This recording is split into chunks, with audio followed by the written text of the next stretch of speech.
I will work day in and day out. Wake up and smell the coffee. Today is the beginning of a new chapter.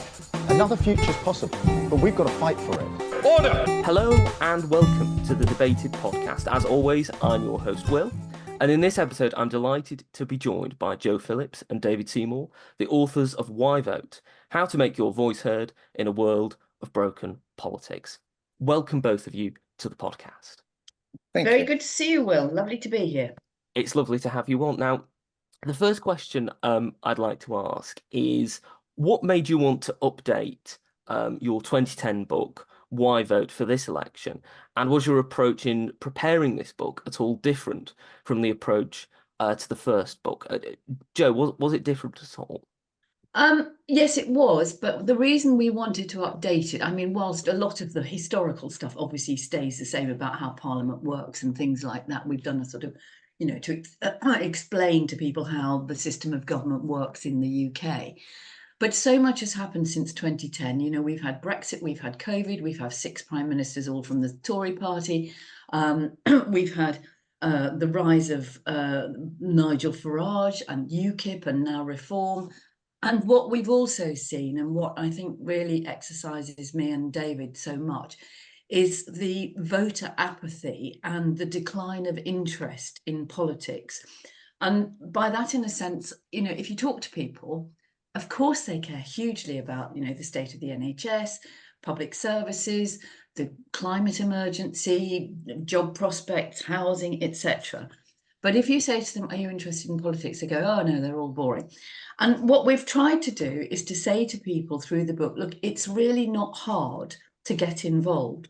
But if you don't get involved and you don't use your democratic right that people have been willing to and indeed died for so you can use it, then you don't really have much of a stake in the future. And the thing that we want to get across, I think, more than anything else, Will, is that if people between 18 and 35, excuse me, your listeners and viewers, if you like, voted in the same numbers as people over 65, we would be living in a very different country. And it seems utterly ridiculous to me that, young people are going to go, oh, I can't be bothered. They're all the same. It's not going to make any difference. I know. Let's leave it to somebody over 65 because they're going to be really concerned about climate change. It's not going to affect them. And all they're worried about is triple lock and social care. I mean, that is, that's a crude way of putting it. But if you care about your future, you've got to get involved and hold politicians to account. Mm-hmm, absolutely. You mentioned some of the different things that you bring up in the book in terms of that have happened in the past 14 years. COVID, obviously the war in Ukraine, the changes in prime ministers, that kind of thing. David, to what extent do you think that the apathy that people have felt has been as a direct result of the actions of politicians? Or do you think it's a case of a mixture of things that are outside politicians' control, so the war in Ukraine, COVID, etc., combining with the actions of those politicians to create a sort of a perfect storm of, well, they're all the same, nothing ever seems to change, that kind of thing? Oh no, I think politicians are enormously responsible for it. I think there's one of the things which has very much changed since the first edition of the book is the disillusionment that there is. I mean, it's a disillusionment that runs across all ages, but I think it's particularly with young people who are very aware of what's been going on. I mean, there can't be many people in the country who don't realise and haven't been following what went on. So when we talk, for example, about COVID, well, okay, COVID, nobody could help COVID, but the way the government dealt with much of it was, I mean, for example, the giving of billions of pounds of contracts to their own mates and supporters and funders is so outrageous, and yet they did. I mean, Rishi Sunak, for example, has refused to do anything about trying to get back. I can't remember exactly how much it is, but it is something like £14 billion worth of money, of taxpayers' money, our money, which went in fraudulent claims.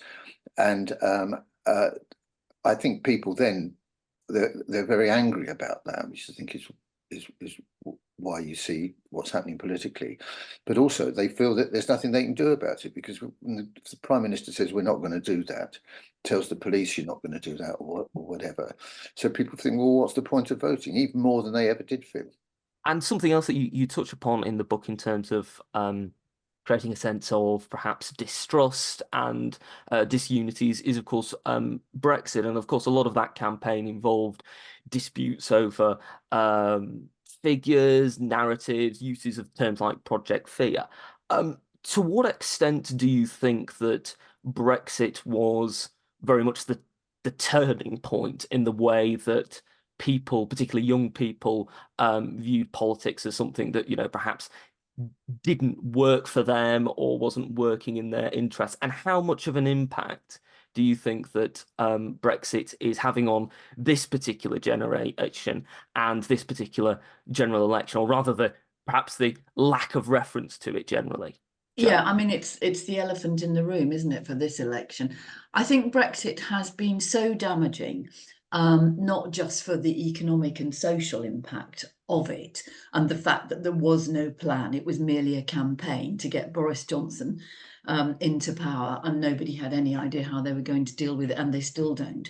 But I think what it created was the most divisive and poisonous political landscape, if you like, where people still are reluctant to have that conversation.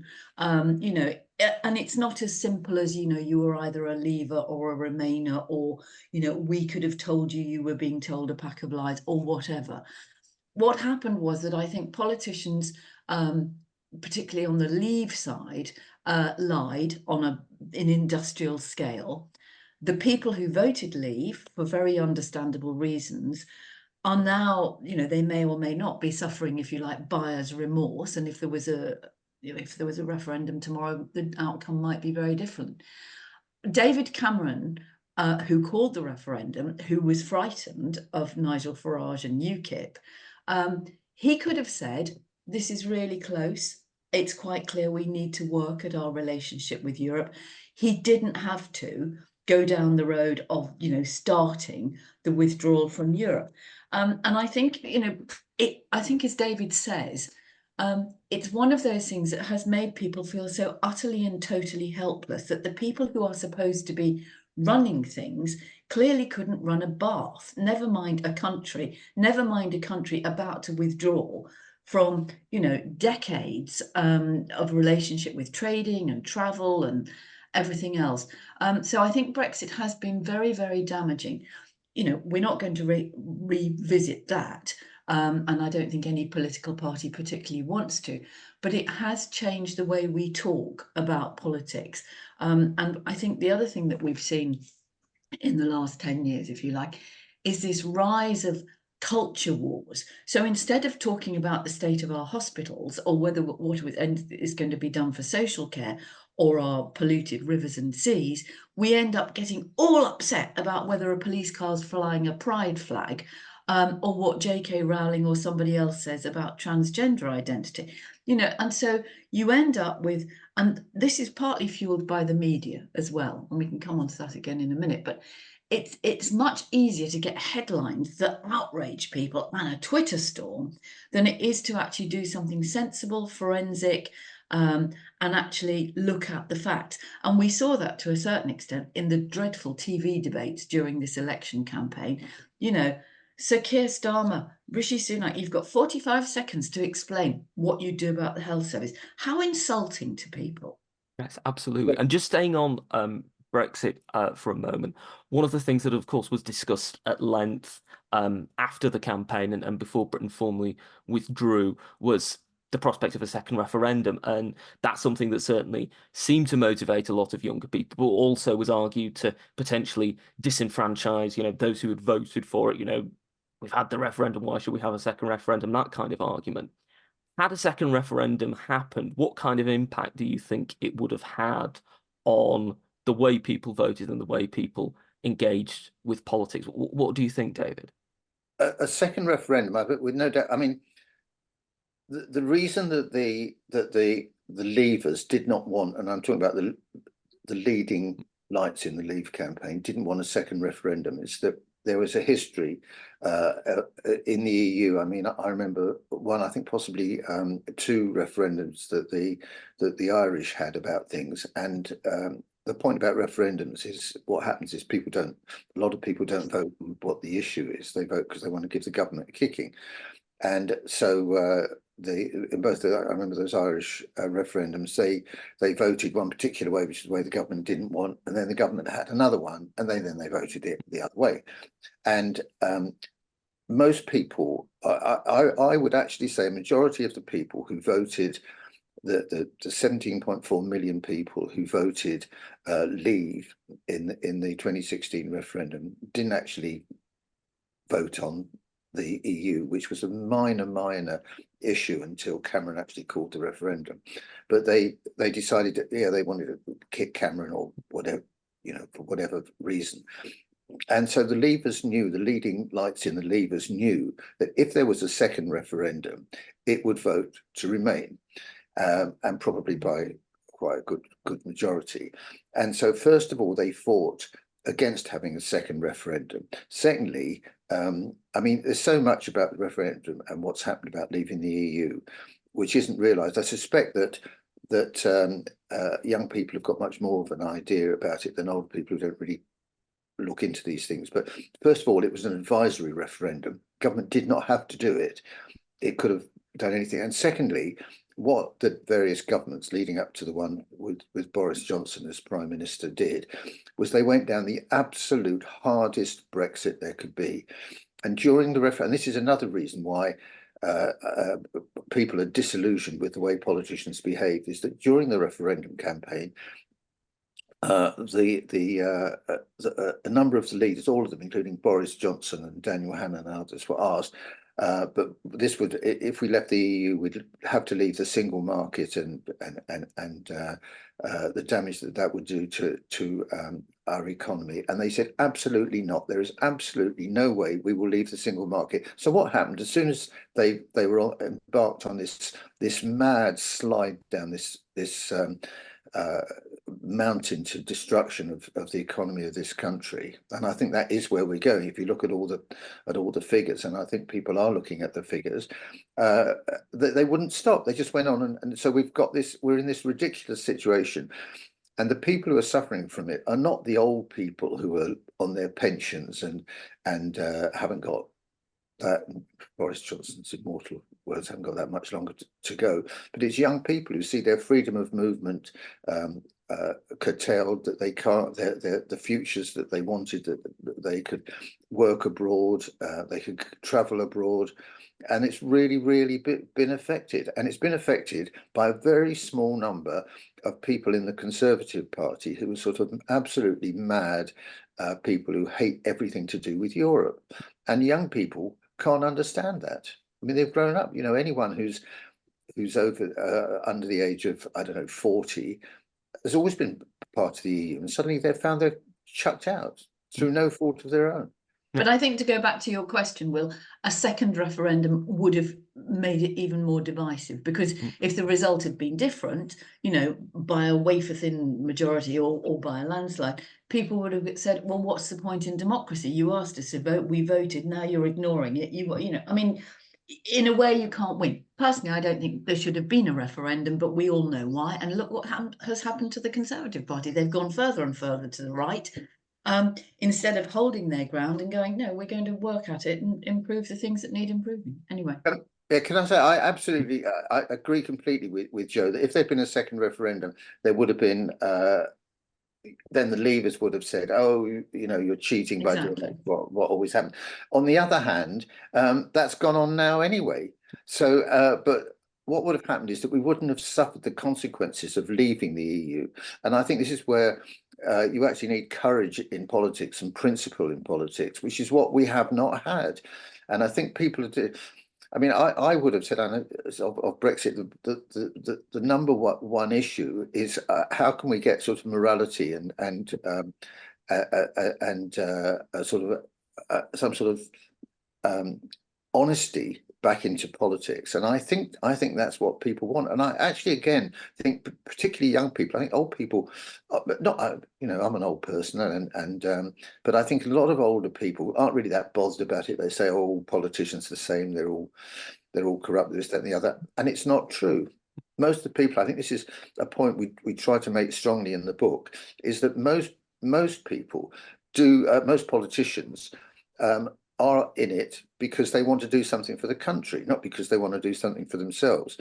But what we've seen over the last not so much 14 years, but certainly since Boris Johnson became Prime Minister, is so many MPs and government ministers just doing things for themselves and making an awful lot of money while everybody else in the country suffered.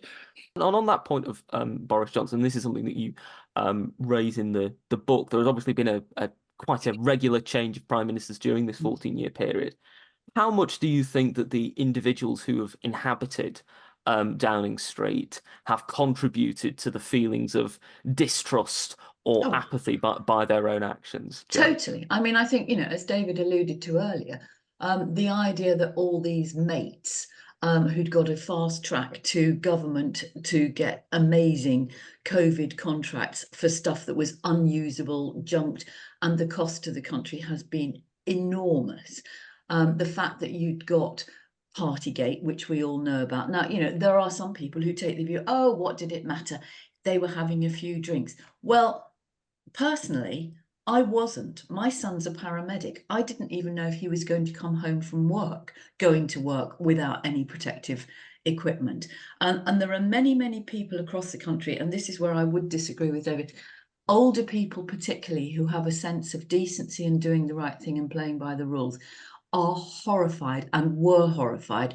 And, the picture, that very evocative picture of the Queen, the late Queen, at Prince Phillips' funeral on her own, because of the COVID rules, while they were boozing it up in Downing Street. Boris Johnson has done so much damage to this country, not just because of his behaviour in Downing Street, but in our standing around the world. And I think that's really important. I mean, we go very sort of insular and talk about Brexit and, our internal machinations between political parties. But, we are living in a very, very unstable and changing world with a hugely changing landscape. You've got Putin, you've got Ukraine, you've got the rise of India and China, you've got who knows what's going to happen in America in their election. We've got events that are happening that affect all of us, whether it's war on mainland Europe or whether it's climate catastrophe around the world. We've got mass migration because of people having to flee parts of the world that are uninhabitable because of changing temperature, rising sea levels, and can't grow crops and things. So we've got all of those things that are going to confront every single one of us over the next 20, 30, 50 years. What you need is sensible, grown-up politicians who are willing to work with others across country borders and across continental borders if you are going to have any sense of doing something to make things better. And what we've seen, led by Boris Johnson and all his acolytes, and then followed by Liz Truss and Rishi Sunak, and many people within the Conservative Party, is people who are only interested in themselves, whether that's for financial gain or status, or whether it's just to score a point. There has been no conversation, there has been no grown-up politics since Boris Johnson came on the scene. Sorry, can I just add that? I absolutely agree with that. And I think also there's a huge trivialization of politics in this country, caused partly by the politicians and the nature of a lot of the people, or some of the people who've gone into it, certainly not all of them.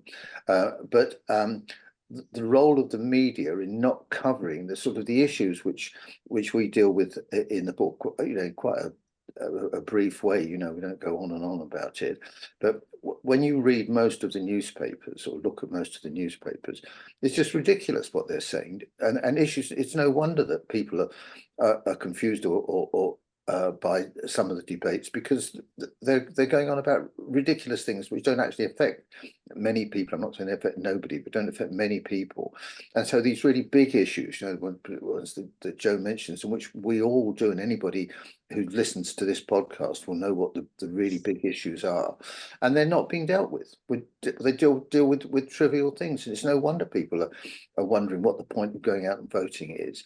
And it's no wonder that governments then, cowed to a great extent by what is going to appear in the newspaper front page the next morning, don't tackle those big issues because they think they're just going to get a kicking if they do. And on that point of the media, I think this is something that has been raised a couple of times already. Do you think that it's a case that the media has become worse in terms of the way that it represents particular stories as compared to 2010? Or do you think that it's simply that the politicians who are responding to those stories are perhaps a bit more lax or worried about them, or even see those stories as potentially, those misleading stories as potentially benefiting them? I think the media has changed beyond all recognition since 2010. And part of that is, lack of resources. You don't have the specialist correspondents that you used to have. You have got, much more general reporters and journalists.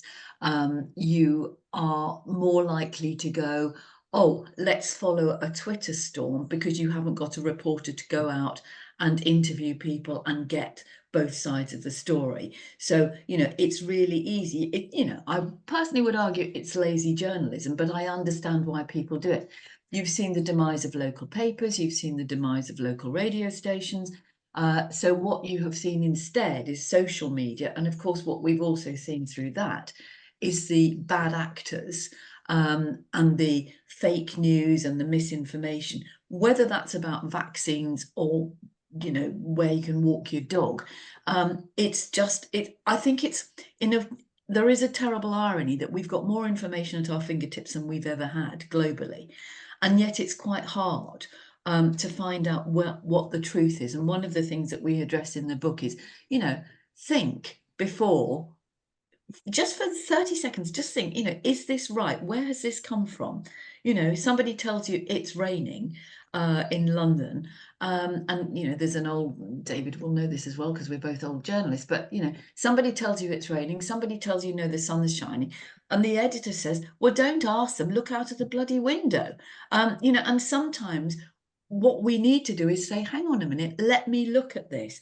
But everybody is so quick to have an opinion, particularly one of outrage, that there's very little time. And I think the media is part of that. I don't think it's entirely responsible, but I do think that has changed the way that we as a country, as a public, hold politicians to account.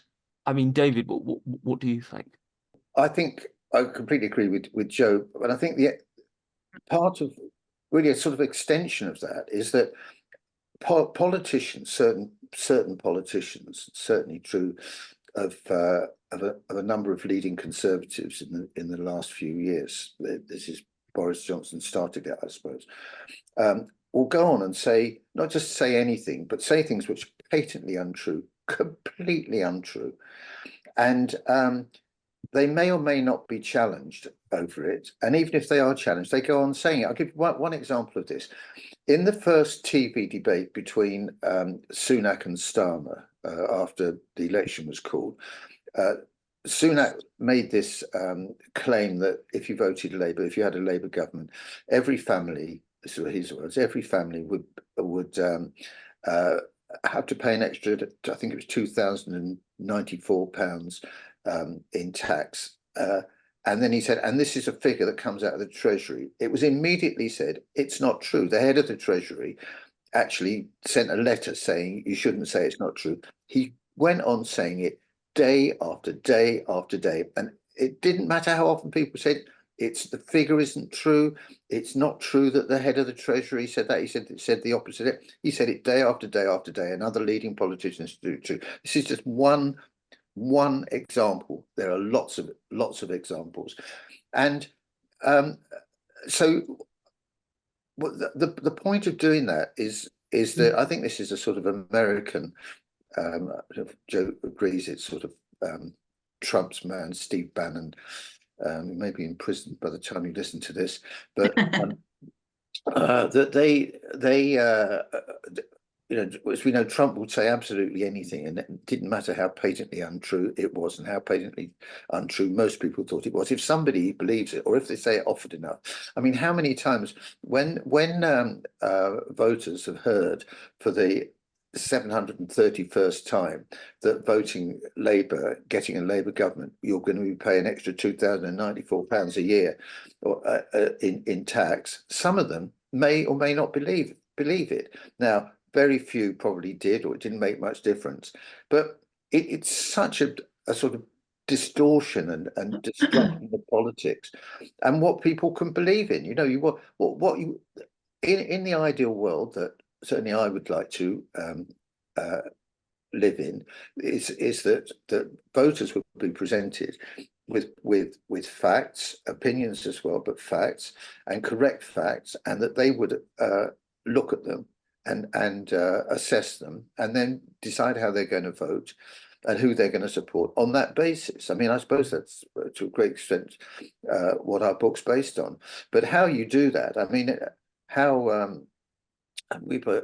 should there be more politics taught in schools? Of course.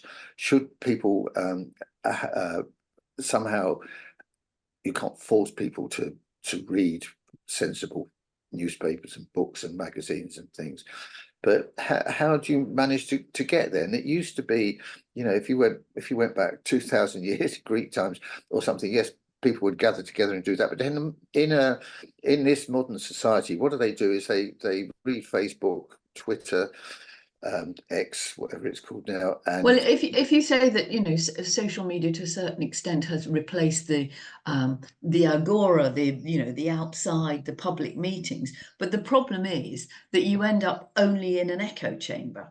That's the difference between the old-fashioned public meeting. I think, if we talk about how you help inform people, yes, I do think there needs to be more understanding of how the country works at school, and that can start at primary school, because little children perfectly well understand, okay, so what are we going to do today? It's a Friday, it's raining, let's choose which film we're going to watch. They understand that. They understand the basics of a majority or a minority and choice, and they understand about sharing, and they understand about cooperation, and they understand about the sort of trade-offs. Well, if we want to play, Will wants to play football and David wants to play draft, well, we'll do a bit of both. So kids actually get that. But I think it's, as you get older and you get into secondary school and you get into your teens, if you are growing up where nobody reads a newspaper, nobody is interested in politics, or they say, oh, they're all the same, it won't make any difference, it's very hard to find out, well, what is going on? Where do you even start? You're going to sit at home and watch the BBC Parliament channel, which is a good thing, actually. If you watch select committees, you'll learn more about Parliament and accountability than you ever will by watching Question Time. But I would lower the voting age to 16, but I would make voting compulsory. Because if you get into the habit of voting, what you might vote for when you're 16 is probably extremely different to what you might vote for when you're 26 or 36 or 66.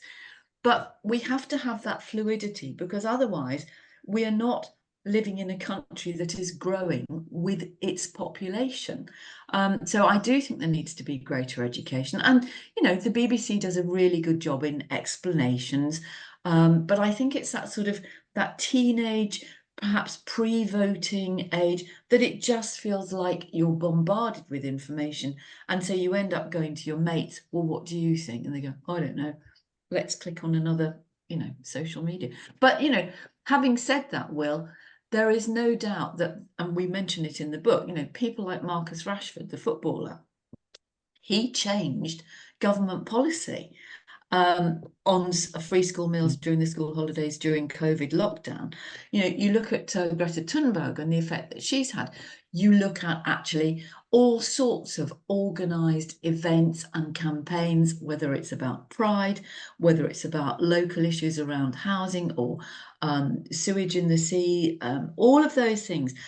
So people are very good at mobilising.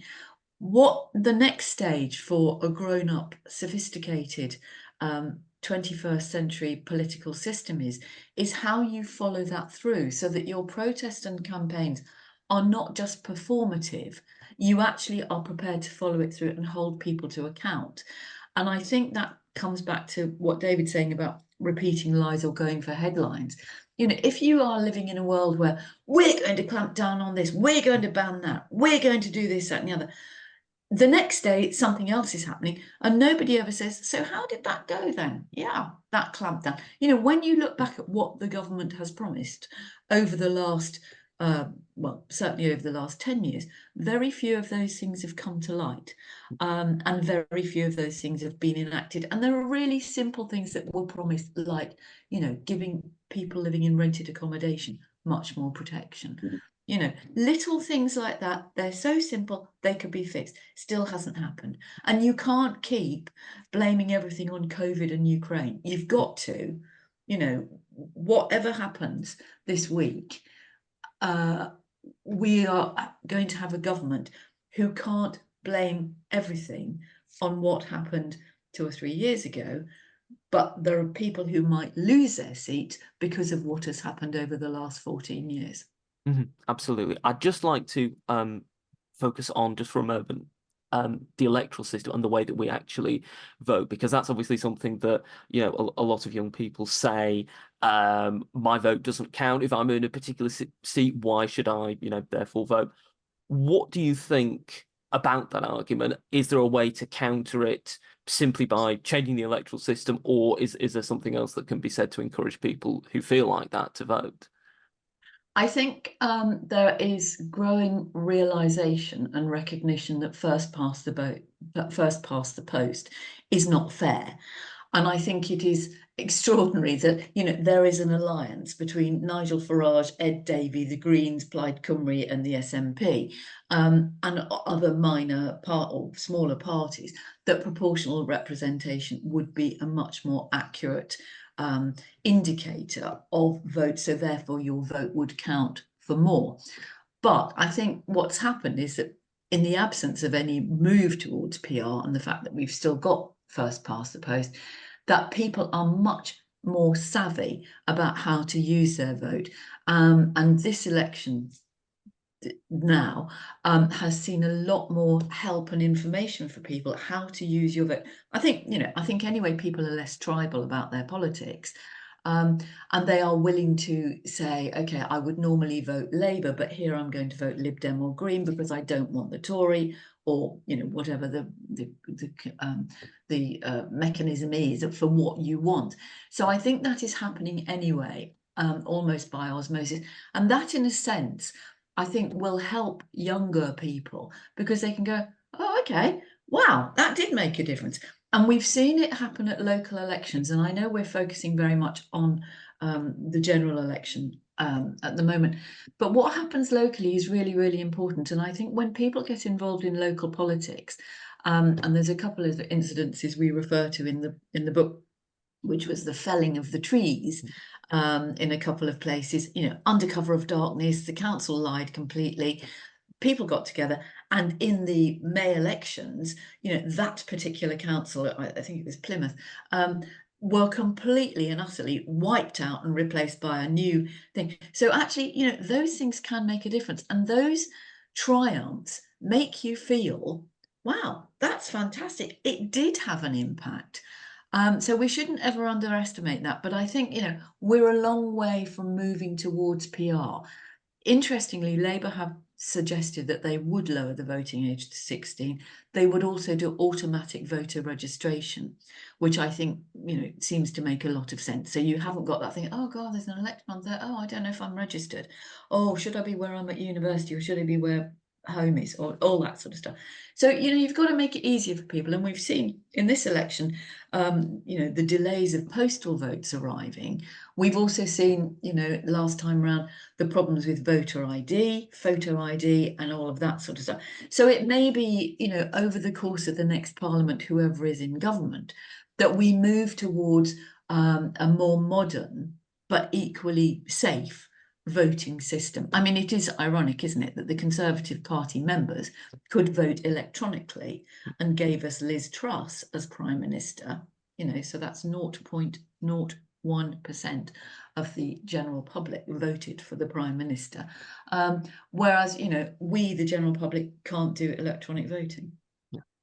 Yeah, and I think on PR, which I mean I supported for many years, as Joe has the changing the first past the post system, and there's absolutely no doubt at all that if you went to whatever form of PR it was, there are problems in it. It's like Churchill said about democracy: it's got so many faults, but it's the best system that there is.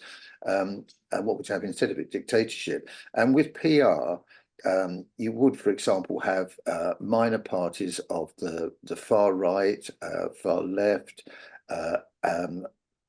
all sorts of odd things, getting seats in Parliament, and that's a price you would have to pay, and I think would be worth paying for having a system in which people felt that their vote actually did count. I mean, if you've got 10% of the people in the country who think you should vote for reform or whatever it's going to be called by the time of the next election, well, that's something you have to live with. And what the whole point of politics is, you have to argue against it. If you do not agree with their policies, you argue against it. That is what politics is. And if you can't persuade people, then that is a problem that you've got and that you have to deal with. And one of the arguments against it is that you don't have, if you've got a PR system at the moment, you know who your MP is, 650 or whatever it is now, MPs, and you know that your MP is Mr. or Mrs. Brown, and you know that you can go along, if you're lucky, on a Friday evening and complain about, I don't know, whatever it might be. So you've got that personal connection. Well, there are ways of dealing with that. There are ways of dealing with it. You do not have to have a named person there. You can have a named person who isn't your particular constituency MP. And I just think that, of course, the trouble, as has been said many times, is that all sorts of parties and people are all in favour of proportional representation until they get into power, and then they don't want it because they want to stay in power, and they see power slipping away, or not being able to achieve the same power again. But we have to have something better than we've got at the moment. It is ridiculous that a party that gets 35 to 38% of the votes in an election can have an extremely large majority. I mean, it's absolutely ridiculous. It's actually really undemocratic. Absolutely. We're coming towards the end of the podcast. Thank you for taking the time to speak to me, Joe and Dave. But I do have one final question. For people who have either read the book or people who will read the book, what do you think is the one most important thing that you want them to take away from the book? Vote.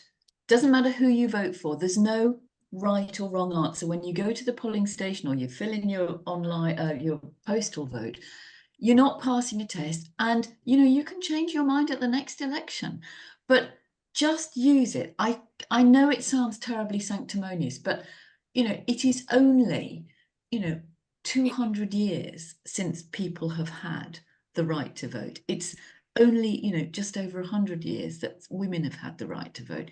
There are people around the world who are willing to die, to go to prison for the right to vote, and I think it is shameful that anybody who's got any opinion about anything or any stake in the future just goes, oh, I don't know, I don't understand, I can't be bothered. It takes 5 minutes. Just vote, please. And I think quite often about this. Is many years ago. I used to go out canvassing. I lived in London, in North London then, and I would knock on people's doors, and there were sort of quite elderly people who have been long dead now, and my first question I used to start off with was, will you be voting in the election? And they were really offended that I would ask such a stupid question. And they said, we fought for this. Our parents fought for this. And of course, that's completely been lost with perhaps 2 generations on from them now. And people don't really, it's not, you see, it's not just young people, it's middle-aged people and probably quite a lot of older people who don't think of it like that. They just think, oh, look at what's been happening in the last 14 years. And to a certain extent, we get the politicians we deserve. If nobody makes the effort, then people like Boris Johnson and Liz Truss will carry on waltzing through, and they'll appoint their mates into the House of Commons or onto committees or non-executive directorship. We can change that. It's our power. We need to use it. Yeah, and if I could just add to Joe's one word, what should we do? What is the one message? Vote. If I could make it a segment, vote and get involved.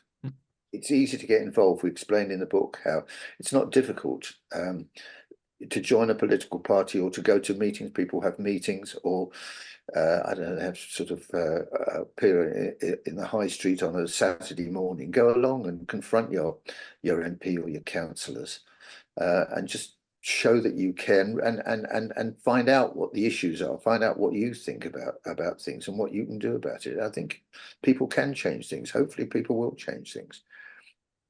Absolutely. Well, thank you both again for coming on and speaking to me. It's been a real pleasure. I hope everyone listening make sure to go out and buy the book. It's a really great book. So thank you once again to both of you for taking the time to speak to me. Thank you. A pleasure, Will. Bye-bye. Thank you for listening to this episode of the podcast. If you've enjoyed it, you can subscribe to us on iTunes, Spotify, Podbean and Amazon Music. You can also follow us on Twitter, @DebatedPodcast, like us on Facebook, Debated Podcast, and if you'd like to get in touch with us, whether about appearing on an episode of the podcast or commenting on an episode that you've listened to, you can do so at thedebatedpodcast@gmail.com. Thank you for listening. I hope you listen to the next one.